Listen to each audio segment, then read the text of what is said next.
சமீபத்தில் பாகிஸ்தானில் இருக்கிற நேஷனல் மீடியாஸ் எல்லாருமே என்ன சொன்னாங்க அப்படின்னா, இந்தியன் ஏர் ஸ்பேஸ் வழியாக பாகிஸ்தானி போர் விமானம் போகிறதுக்கு இந்தியா அனுமதி வழங்கலை. இதன் காரணமாக ஸ்ரீலங்காவுக்கு நாங்கள் கொண்டு போன எய்டு அப்படின்றது எக்ஸ்பைரி ஆயிடுச்சுன்ற ஒரு செய்தியை பகிர்ந்துக்கிட்டு இருந்தாங்க. இந்த செய்தி உண்மையா இல்லையா அப்படின்றது தான் இந்த காணொலியில் நம்ம பார்க்க போகிறோம். நான் உங்கள் ஆகாஷ் தமிழ் பொக்கிஷம் வணக்கம்.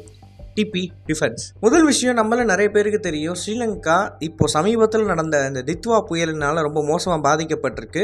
ஸ்ரீலங்காவுக்கு தேவையான உதவிகளை பக்கத்தில் இருக்கக்கூட அண்டை நாடுகளான இந்தியா மற்றும் பாகிஸ்தான் பண்ணுச்சு அப்படின்றது எல்லாருக்கும் தெரியும். ஸோ பாகிஸ்தானில் இருந்து கிளம்புன எய்ட் அப்படின்றது சரியான நேரத்தில் ஸ்ரீலங்காவுக்கு சீக்கிரமாக கொண்டு போய் சேர்க்கணும் அப்படின்னா அது இந்தியன் ஏர்ஸ்பேஸ் வழியாக போனால் தான் முடியும். கடல் வழியாக நம்ம சுற்றி போனோம் அப்படின்னா அதற்கு நேரம் அதிகமாகும். இந்த மாதிரி அவசரகால சூழ்நிலையில் ஒரு மனிதாபிமானத்தின் அடிப்படையில் பாகிஸ்தானி போர் விமானங்களுக்கு இந்திய அரசாங்கம் அதோட ஏர்ஸ்பேஸை கொடுக்கும். ஸோ டெக்னிக்கலி பாகிஸ்தானி போர் விமானங்கள் இந்தியன் ஏர்ஸ்பேஸ் வழியாக தான் ஸ்ரீலங்காவுக்கு போய் சேர்ந்துச்சு. பட் இது எமர்ஜென்சி சிச்சுவேஷன், அதுவும் குறிப்பாக மக்களுக்கு உதவி செய்யணும் அப்படின்ற பொழுதில் மட்டும்தான் நடக்கக்கூடிய ஒரு விஷயம். சாதாரணமாக இந்த மாதிரி எந்த ஒரு காரியமும் நடக்காது. ஸோ இதில் என்னடா பிரச்சனை அப்படின்னு பார்த்தீங்கன்னா, ஃபஸ்ட்டு பாகிஸ்தானியர்கள் எய்ட் பேக்கேஜை கொடுத்தப்ப அந்த எய்ட் பேக்கேஜில் நிறைய எய்ட்ஸ் எக்ஸ்பைரி ஆகிருந்துருக்கு. இந்த எக்ஸ்பைரிக்கு என்ன காரணம் அப்படின்னு பார்க்குறப்ப அது பாகிஸ்தானோட புவர் பிளானிங் தான் காரணம். பாகிஸ்தானியர்கள் வேறு நாட்டுக்கு எக்ஸ்பைர்டான ப்ராடக்ட்ஸை கொடுக்குறப்ப அவங்களோட சொந்த மக்களுக்கு நிவாரணப் பொருட்கள் எத்தனை வருஷம் பழசாக வச்சுருப்பாங்க அப்படின்றது சுத்தமாக யாருக்குமே தெரியல.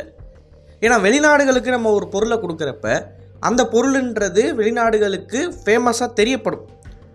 ஏன்னா நம்ம வெளிநாடுகளுக்கு பொருளை கொடுக்குறோம் அப்படின்றப்ப அந்த பொருள்ன்றதை ப்ரெசன்ட் மீடியாஸ்லாம் ஃபோட்டோ எடுத்து நேஷ்னல் மீடியாஸை ரிலீஸ் பண்ணுவாங்க.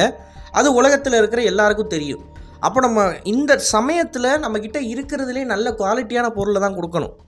ஆனால் பாகிஸ்தானியர்கள் எக்ஸ்பைரியான ஒரு பொருளை வெளிநாடுகளுக்கு கொடுக்குறாங்க அப்படின்னா அப்போ அவங்களோட சொந்த நாட்டு மக்களுக்கு எதை வச்சுருக்காங்க அப்படின்றது இந்த இடத்துல நமக்கு தெரியுது.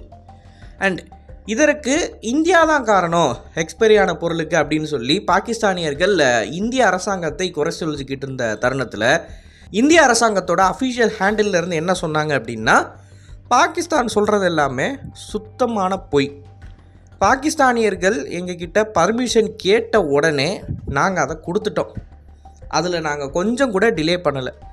இன்ஃபேக்ட் அவங்க சொல்லக்கூடிய கருத்து என்ன அப்படின்னு பார்த்தீங்கன்னா, சுமாராக 4 மணி நேரத்துக்குள்ளே பர்மிஷனை கொடுத்துருக்கிறதா சொல்கிறாங்க.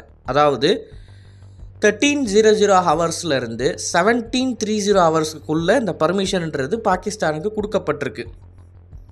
அண்ட் அந்த பர்மிஷன் அவங்க கிடைச்சதுனால தான் ஸ்ரீலங்காவுக்கு அவங்க சீக்கிரமாக போய் சேர்றாங்க.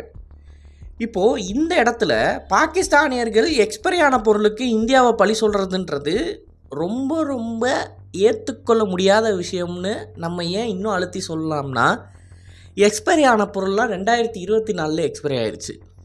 கிட்டத்தட்ட 1 வருஷம் எக்ஸ்பைரடான ப்ராடக்ட். அது 1 வருஷம் எக்ஸ்பைரி ஆன பொருளை நம்ம ஒரு நாள் டிலே பண்ணியிருக்கோம், அதனால தான் எக்ஸ்பைரி ஆயிடுச்சு அப்படின்னு சொல்லி நம்ம மேலே பழியை தூக்கி போகிறதெல்லாம் பாகிஸ்தான் தான் இந்த மாதிரி காரியத்தெல்லாம் பண்ண முடியும். அவங்கள இந்த மாதிரி ப்ராபகண்டா பரப்புறதெல்லாம் அடிச்சிக்கவே முடியாது. இதையும் அந்த நாட்டு மக்கள் நம்புகிறாங்க. ஓகே, இப்போ பாகிஸ்தானியர்கள் இந்த மாதிரி நல்ல காரியத்திலலாம் ஈடுபடுவாங்களா அப்படின்னு கேட்டிங்கன்னா கண்டிப்பாக கிடையவே கிடையாது. 1970 புயலை நம்ம இந்த இடத்துல பார்க்க வேண்டியது இருக்குது. 1970 பாகிஸ்தான் கிட்ட ரொம்ப சக்தி வாய்ந்த ரேடார் டிடெக்டர்ஸ்லாம் இருக்குது. அந்த ரேடார் டிடெக்ஷன் மூலமாக ஒரு மிகப்பெரிய புயல்ன்றது பங்களாதேஷை நோக்கி போய்கிட்டு இருக்கு. அந்த புயல் மட்டும் கரையை தொட்டுச்சு அப்படின்னா பல லட்சம் பேரோட உயிர் போயிடும் அப்படின்றது இந்த பாகிஸ்தானியர்களுக்கு தெரிஞ்சிருந்துச்சு. ஆனால் அந்த டைமில் பங்களாதேஷுக்கு இந்த பாகிஸ்தானியர்கள் அந்த தகவலை பகிரலை. ஏன் அப்படின்னு பார்த்தீங்கன்னா, ஜெனரல் யாயா கானுக்கு யாருமே ஓட்டு போட மாட்டாங்க, ஓட்டு போடாத மக்களை எதுக்கு நான் காப்பாற்றணும், அது மட்டும் இல்லாமல் இந்த மக்கள் அதிகமாக செத்துட்டாங்க அப்படின்னா நம்மளும் ஈஸியாக ஜெயிச்சிடலாம் அரசியலில் அப்படின்ற மாதிரி ஒரு கண்ணோட்டத்தோட இந்த புயல் கடக்கட்டும், நம்ம அதற்கான வார்னிங்கையும் கொடுக்க வேணாம். ரெண்டாவது, அந்த புயல் கடந்து போனதுக்கப்புறமா அந்த மக்களுக்கு தேவையான நிவாரணங்களையும் கொடுக்க வேணாம் அப்படின்னு சொல்லி ஒரு புயலை வச்சு அரசியல் பண்ணி சுமாராக 10 லட்சம் பேருக்கு மேலே கொண்டாங்க பாகிஸ்தானியர்கள். அப்படி ஒரு ரத்தம் படைஞ்ச கைகளால் இன்றைக்கி அண்டை நாடுக்கு நாங்கள் உணவுப் பொருளையும் உபகரணங்களையும் கொடுக்குறோம் அப்படின்ற பேரில் இந்தியன் ஏர்ஸ்பேஸுக்குள்ளே ட்ராவல் பண்ணி போயிட்டு இப்போ இந்தியாவையே குறை சொல்கிறாங்க, நீங்கள் எங்களை வந்து சரியான நேரத்தில் உள்ள விடலை அப்படின்னு சொன்னாங்கன்னா, இது எவ்வளவு ஒரு கீழ்த்தரமான செயல் அப்படின்றத நம்ம பார்த்து தெரிஞ்சுக்கணும்.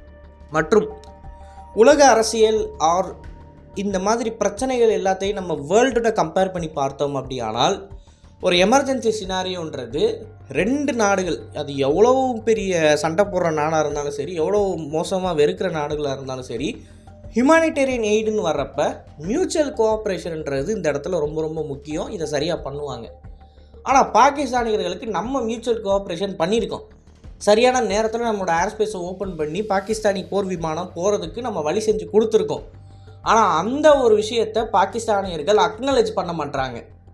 ஆமாம், எங்களுக்கு இந்தியா சரியான நேரத்தில் வழி கொடுத்துச்சு, பரவாயில்ல, எந்த பிரச்சனை இருந்தாலும் அடுத்த நாட்டுக்கு உதவி அப்படின்றப்ப, மக்கள் சாகுறாங்கன்றப்ப இந்திய அரசாங்கம் இதை கன்சிடர் பண்ணி சீக்கிரமாக எங்களுக்கு ஏர்ஸ்பேஸை திறந்து விட்டாங்கன்றத சொல்லாமல், இந்த இடத்துலையும் வந்துட்டு எக்ஸ்பைரியான பொருளை கொடுத்துட்டு நக்கலாக இந்தியா வந்து டிலே பண்ணதுனால தான் எங்கள் ப்ராடக்ட்டு எக்ஸ்பைரி ஆயிடுச்சு, அது எப்படி 2024 எக்ஸ்பைரட் ஆன ப்ராடக்ட்டு இந்தியா இப்போது ஏர்ஸ்பேஸை க்ளோஸ் பண்ணதுனால எக்ஸ்பைரி ஆயிடுச்சுன்னு சொல்லி இதை வச்சு ஒரு கேவலமான பின்புலம் அரசியல் பண்ணுறது இவங்களால் மட்டும்தான் முடியும்.